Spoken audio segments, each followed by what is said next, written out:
Hello and welcome to a new episode of Your Health Podcast. My name is Jan Klusáček, and our guest today is member of European Parliament Tomislav Sokol, affiliated with European People's Party. Welcome. Thank you for inviting me. So I think it's appropriate to start with a current topic that is a state of the EU speech by EC President Ursula von der Leyen. So what is your point of view on that speech? Do you think that the speech covered health issues in appropriate detail? Well, to be perfectly honest, not a lot. So healthcare was mentioned, I believe, on two occasions. So one where the president said that we have set the building blocks for European Health Union, and the second that member states have used the Recovery and Resilience Facility to digitalize their healthcare systems.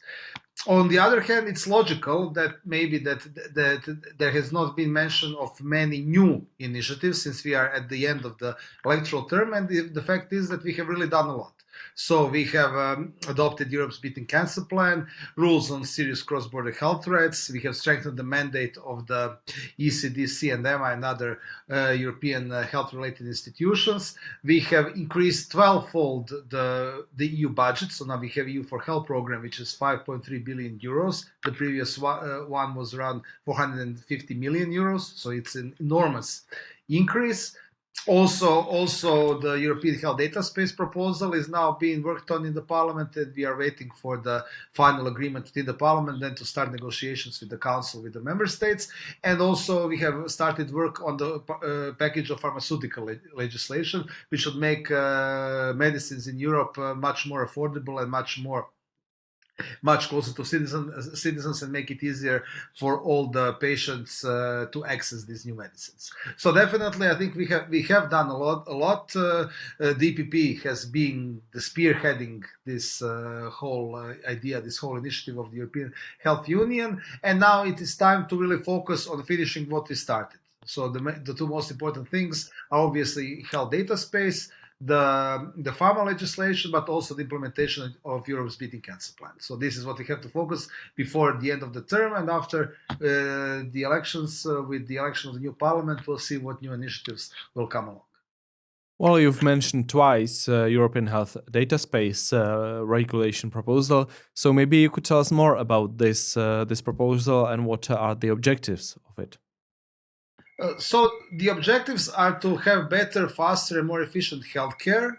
That's the so-called primary use of data. So the data which is accessed by healthcare professionals.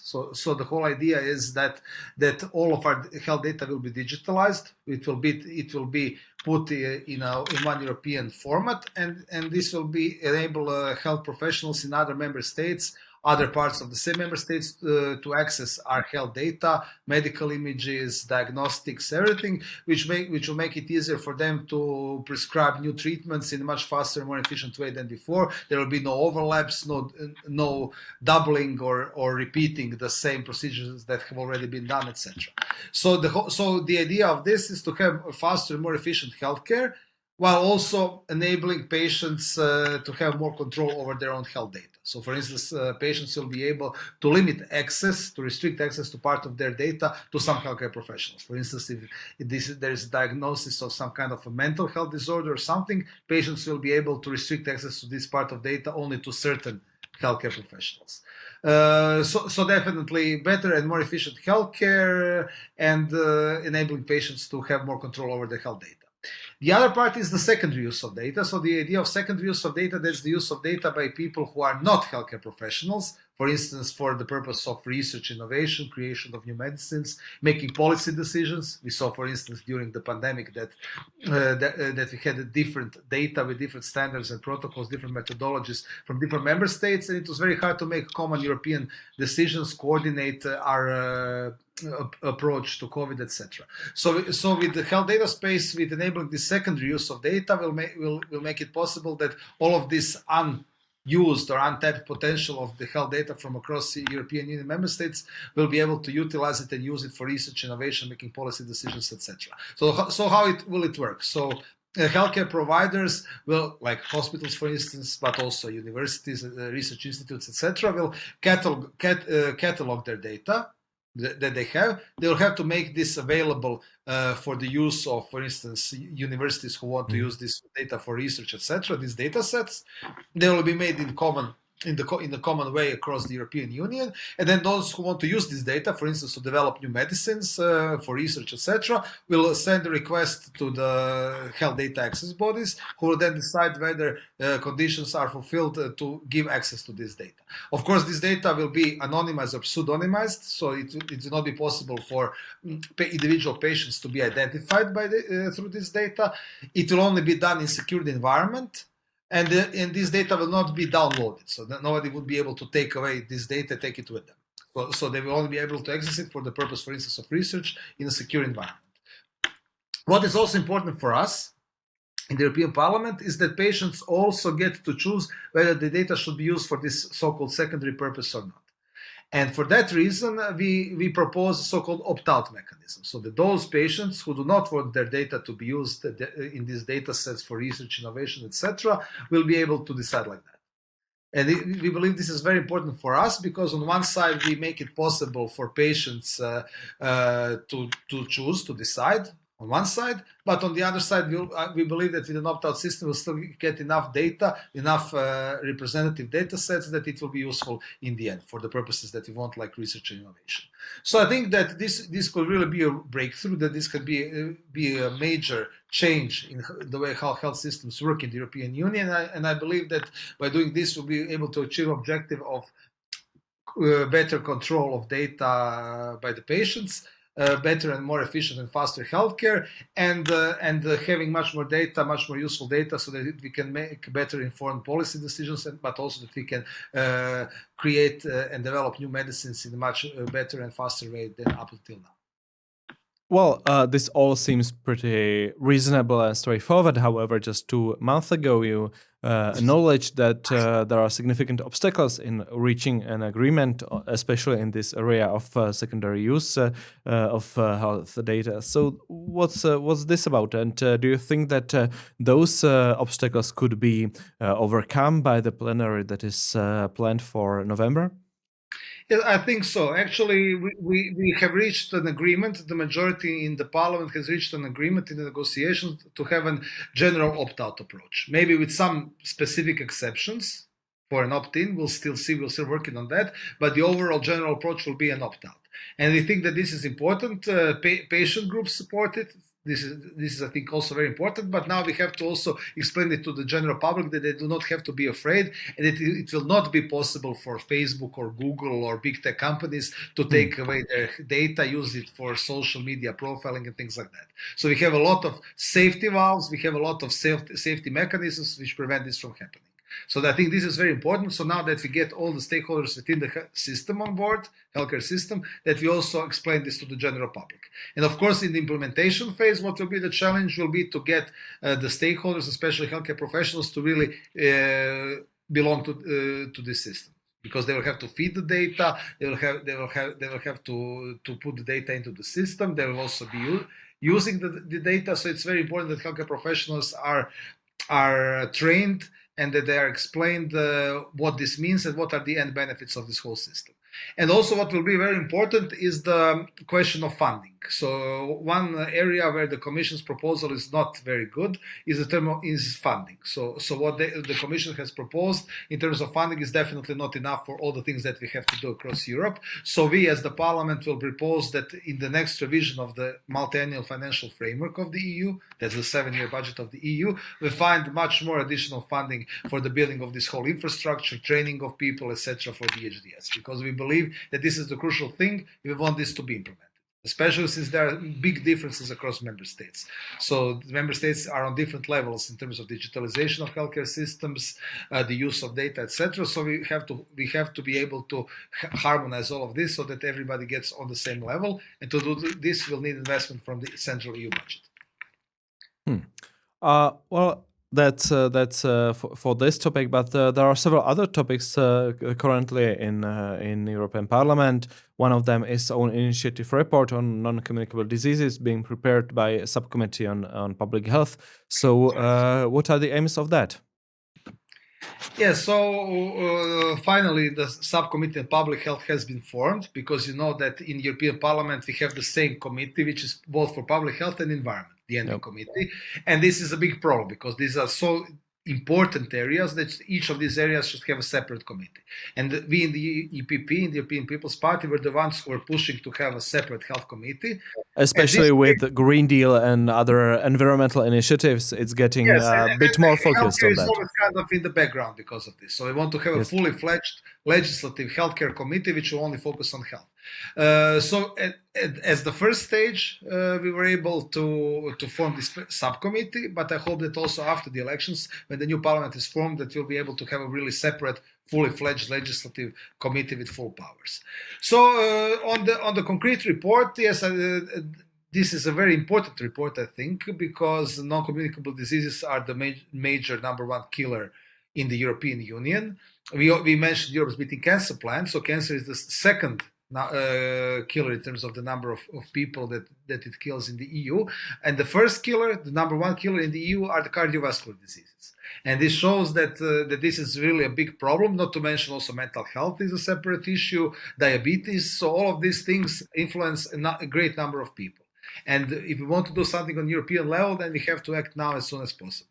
So this is why this report is important, and especially I think one of the main focuses will be on prevention, because the real majority of non-communicable diseases depends on the lifestyle, the way how people eat, what they drink, whether they smoke cigarettes, etc. So and this obviously all comes down to lifestyle. And in this sense, if we can influence and facilitate people to adopt their lifestyle to be more healthy, let's say, then we can really do a lot in terms of prevention. And prevention is the most cost-effective way of health treatment, right? It's much cheaper to prevent disease than to treat it.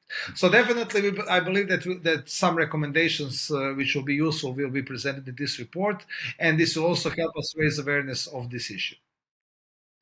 You mentioned very properly those three most important aggravating factors for especially cardiovascular and other non-communicable diseases that are unhealthy food consumption, alcohol, and tobacco.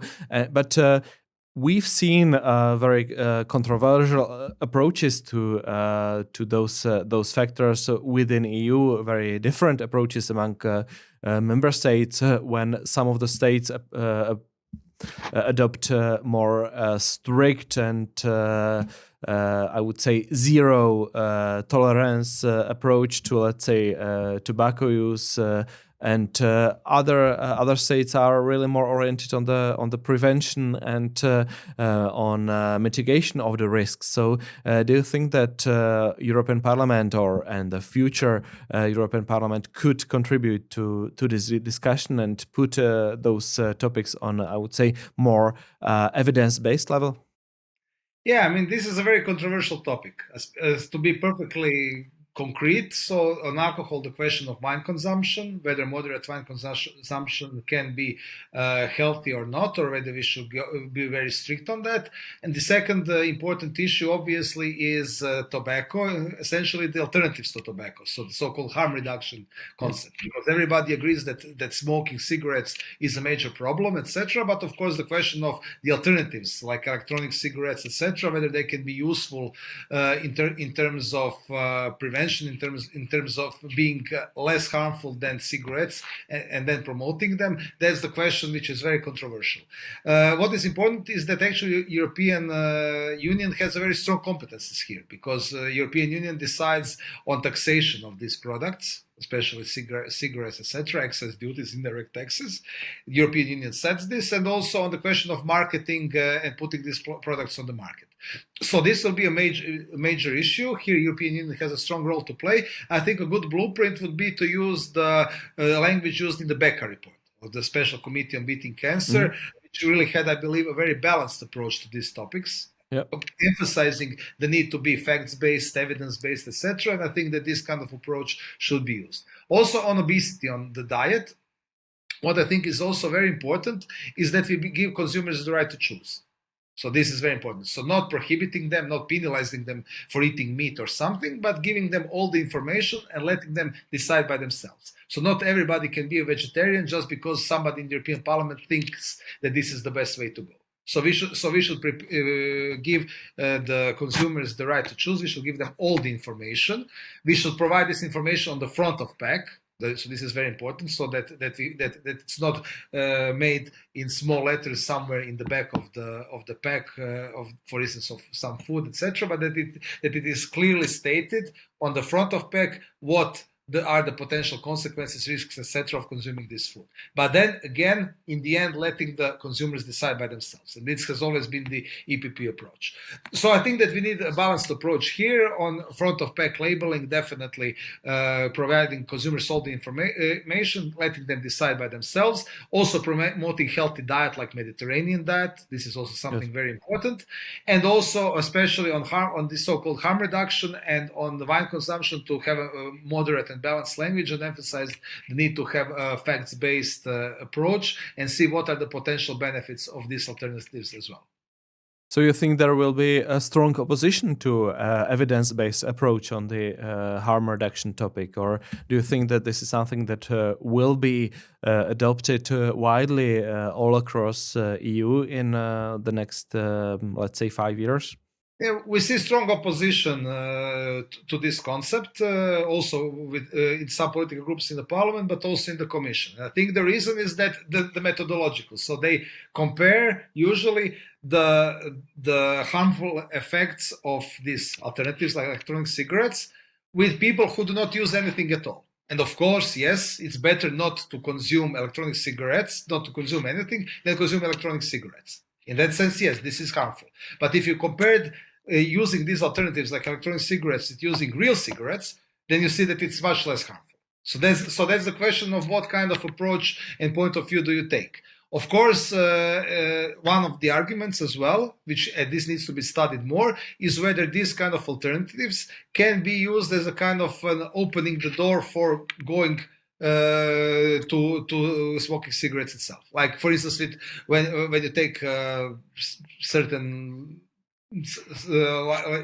so for instance, when children or minors take these kinds of things, maybe if it has a very nice flavor which can attract them, then maybe the next step after that will be for them to switch to cigarettes themselves. So this is the major question. I think we need more studies on that. But if these alternatives can help reduce the cases of cancer and can reduce mortality, if people switch from cigarettes to these alternatives, which are much less harmful, this is also definitely something that needs to be taken into account. But opposition is very strong, so we'll see what happens with that. Well, we are fast approaching the elections for European Parliament that set on June 2024. So do you think that the composition of European Parliament will be very much different from the current composition? And do you think that health topics will be on the top of priorities of the new EP? Yes, I think EPP will remain the strongest political group. I think we'll have, because of this, obviously also the president of the commission, and we'll be able to set the pace, because healthcare has really been the priority for the EPP. I mean, we were the ones who were pushing for Europe's beating cancer plan already in the electoral campaign in 2019. And if you see that we have the president of the commission from the EPP and the commissioner for health also from the EPP, you can see that really this health policy of the EU has been led absolutely by the EPP, and this will continue to be continue to be the case. About the priorities of the EPP, I think one important issue is the cardiovascular diseases, which are the number one killer in Europe that I already mentioned. I believe we need to have a separate cardiovascular plan on the European level, similar to the beating cancer, with concrete targets, concrete funding, concrete benchmarks, etc. And because currently we have this kind of an approach where all NCDs are put together, and I believe that this is not enough. That for these major diseases like cardiovascular, we have a separate plan with separate, as I said, funding, benchmarks, targets, deadlines, etc. So definitely this will be one very important priority. Finishing the negotiations on pharmaceutical legislation, because we will not be able to finish everything before elections. That's definitely true. Implementation of the EHDS, which I believe that we will finish the negotiations conversations on the regulation before elections, but then we have to work on the implementation, building trust, etc., that I already mentioned. And also, I believe what will be important in the next term is also to think about how the cross-border healthcare rules, which enable patients to go abroad to get healthcare which they cannot get in their own home country, that these rules also need to be made much more simpler, much clearer for the patients, and much easier for them to access healthcare abroad if they cannot get best treatment in their own territory. So definitely changing these rules, making them simpler, making them more patient-centered and patient-friendly is also something that we will definitely have to work on in the next mandate, so that all patients in Europe get the same access to the same quality of healthcare everywhere. Because I think that's the major challenge. There are enormous differences in terms of quality of care, of standards of care, of health outcomes across the EU, and we have to make sure that really all EU citizens get the same or similar quality of healthcare, so that there are no first and second class citizens. Because currently differences between healthcare provided in, for instance, Brussels or Paris on one side, or in some rural remote area in Croatia, Slovakia, or Romania, these differences are enormous. And we have to make sure that these differences do not exist anymore. There can be no first and second class citizens in the EU, and this is something that we will have to work on in the next mandate. Well, concerning your own mandate of member of European Parliament, what is there that you are really proud of, that you achieved, that you managed to change in a good way? Definitely, I think EHDS is very important, and I think. And you yourself as a rapporteur for that, right? I'm one of the two. I'm the co-rapporteur on that file. Yep. Also, what we are doing on pharma legislation, I'm a shadow rapporteur there. I think that's also important.